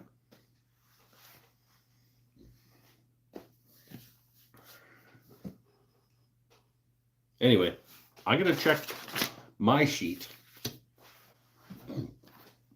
to see how close this person got. Okay, got that one. That one. That's 2. That one, those 2 I specifically avoided because Pinnell wrecked it for you guys. That one I'm going to say at the end, the center square is basically a free spot because I am going to say it. Oh, that one I did. That one counts because they got me. They roped me into that one. That one I did. Oh.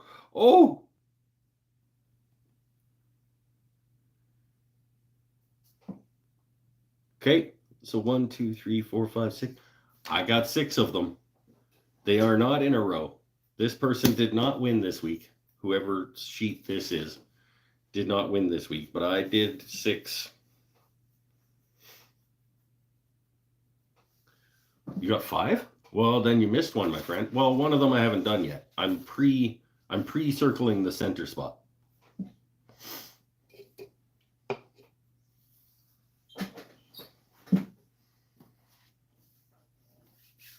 In any case, so hypothetically, tonight somebody could have won because 5 of the 25 things got 5 of the 25 things got done, and I'm gonna end the show with the center one. So Bailey, Bailey showed up just in time for the end of the show.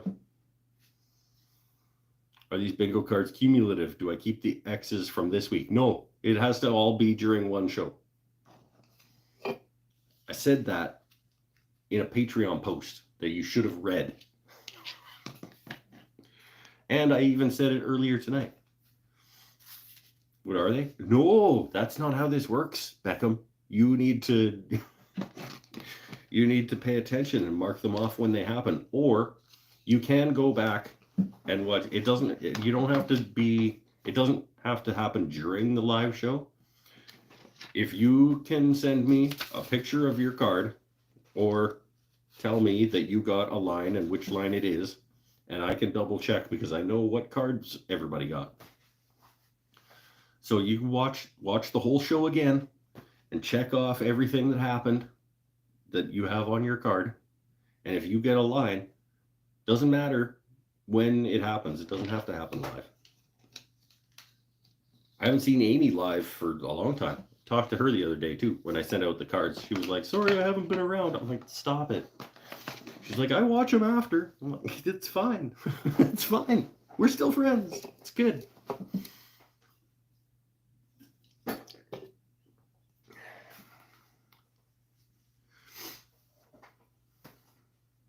That's how I roll. Well, you missed all the fun.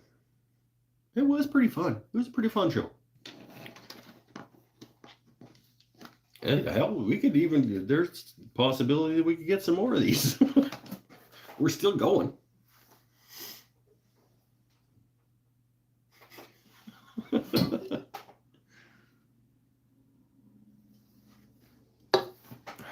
All right, one more beer.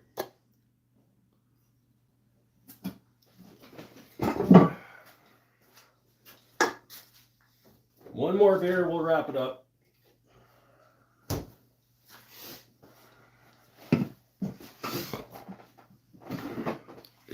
Somebody probably would have won tonight if Pinnell wouldn't have intentionally gotten me to not do things. Said it. Not the spirit of the... I'm not counting that. That's not what the square means, and you know it.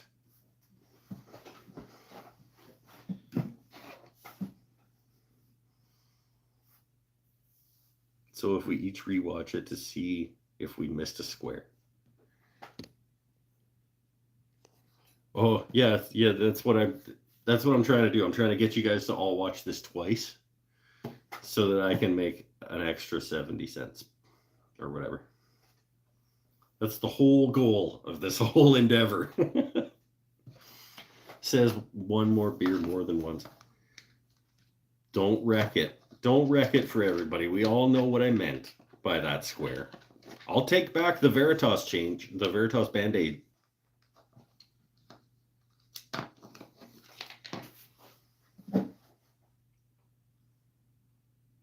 We all know what that square means, okay?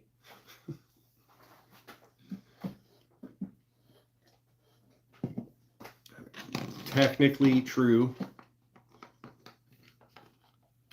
I've already got it dabbed. It's fine. At the end of the show, I'll sign a beer can, put it out on the front lawn for you. You can win. We want to play that game, Mr. Guy, with your not enough bacon?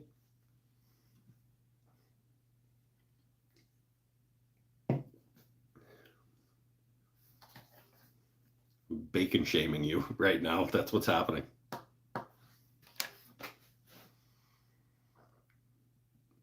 Who puts like 2 pieces of bacon on a plate of food? And it was undercooked. I'm going to continue to bacon shame you now. It was 3. Didn't look like 3. Pretty small ass pieces of bacon if that was 3 pieces of bacon. And lack of hash browns and pickles. Well, there was a lack of both of those things, but only one of those things needed to exist. and my wife made it. It was probably delicious. I mean, even undercooked bacon is better than not bacon.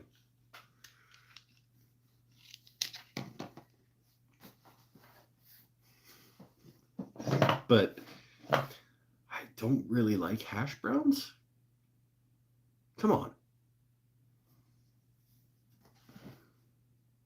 Well, if you guys could hear what my coworkers are saying right now. Are you watching this with people? Like, are you introducing this to people right now? Sorry. Beckham's friends. Not a big hash brown fan was the quote. Yeah, but I mean, what?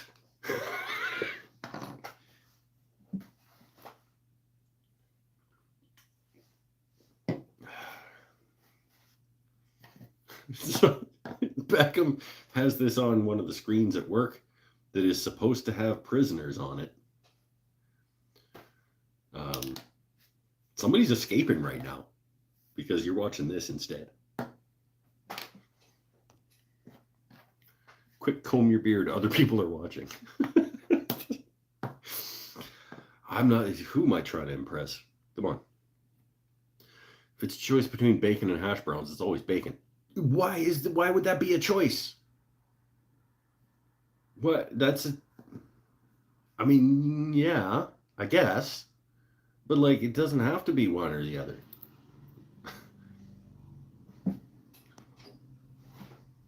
Big hash browns, little hash browns, or brown patties like McDonald's. I'll take every one. I don't care. Honestly. I mean, if I had a preference, just well seasoned hash browns. I don't care. Like, McDonald's is just a salty, shredded potato patty, deep fried thing. It's fine, but I'll take my own personal homemade seasoned sort of slightly spicy Cajun-y seasoned hash browns, or like a garlic rosemary pan fried hash brown. I like hash browns. I will make them, and you come visit. I will make hash browns for breakfast, and you'll be like, I'm a fan of hash browns now. Because you maybe have just always had shit hash browns. Like, I don't know, do East Coasters put, like, cod in hash browns or something, maybe? I don't know.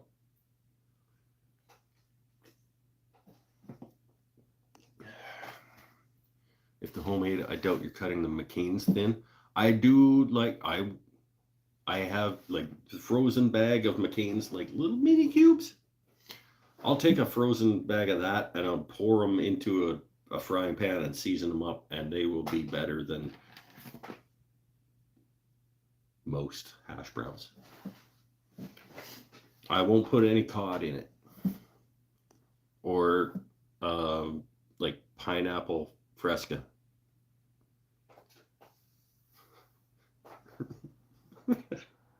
Is that what that drink was that you were like, we get that here and nowhere else? It was like pineapple fresca or something stupid.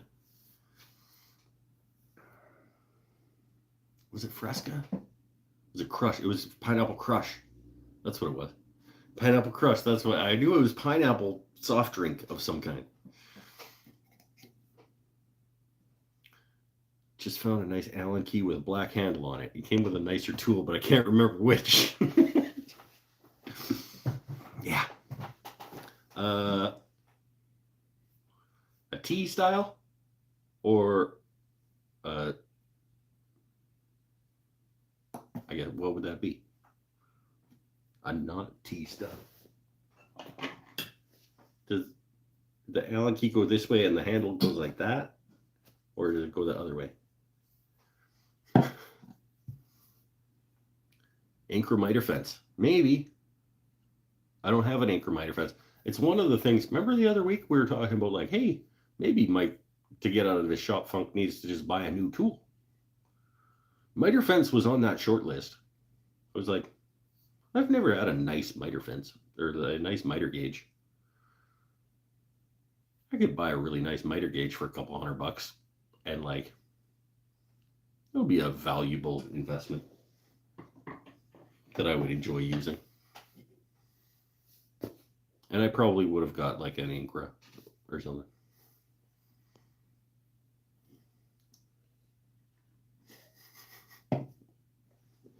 But now, I swear to God.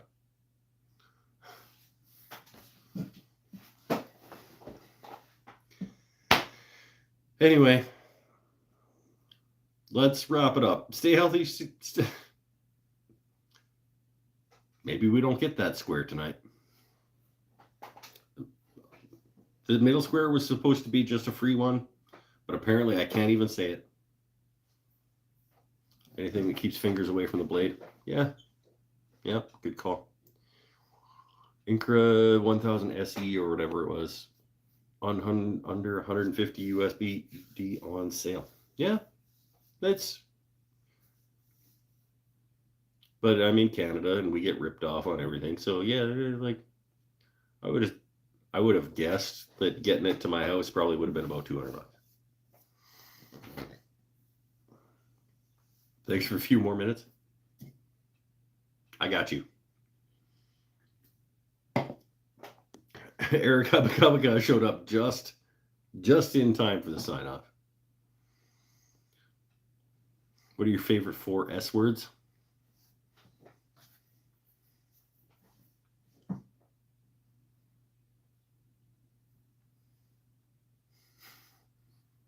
Never thought about it.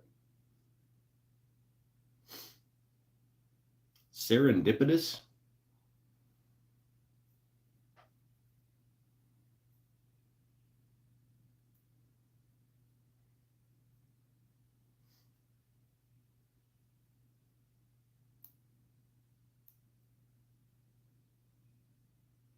I don't know.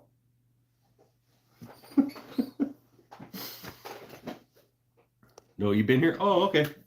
You just checking in right at the end. Cool. Appreciate it. I don't... Serrated is a fun word. Yeah. But I mean, that would be something that I would want to think about, my forfeit, because there's a lot of S words. I mean, shit is like it's a pretty good word because you can use it in a lot of ways for a lot of reasons.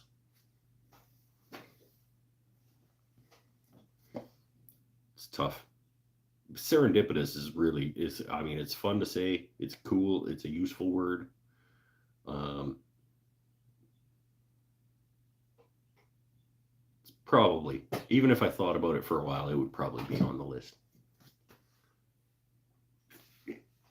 The rest of them I'm going to have to think about.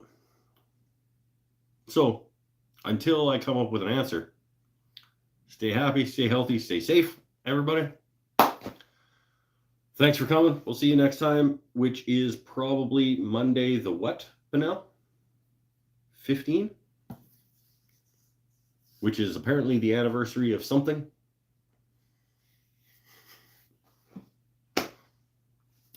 If you would like to be part of the fun that is the live show bingo game, check out patreon.com/woodenthingsandstuff.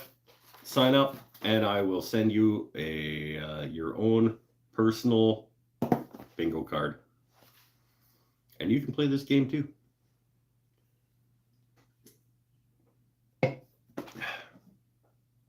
Later, everybody. That was fun. Another fun show. We always manage to have fun. And I made a thing. Yay. And I made this thing earlier. And I made an art thing last week. Just look at this guy making all the things. Bye, everybody. Thanks, guys.